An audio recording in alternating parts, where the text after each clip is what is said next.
The ombudsman mentioned that they are planning, or the charges against former House Speaker Martin Romualdez is nearing the preliminary investigation. What did the president say when he learned about this possible charges against his cousin? Wala po. Hindi po makikialam ang Pangulo sa anumang pag-iimbestiga.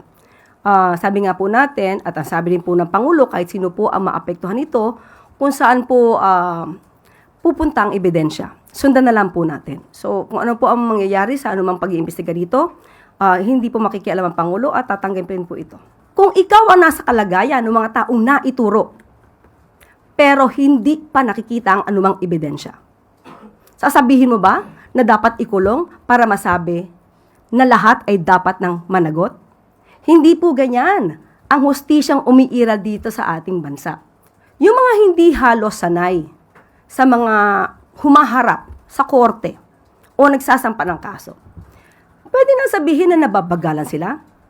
Pero sa realidad, pag kayo po mismo ang nandoon at nagsasampa ng sa kaso, malalaman nyo na ito na ginagawa ng ombudsman, ng DOJ, ay napakabilis na po.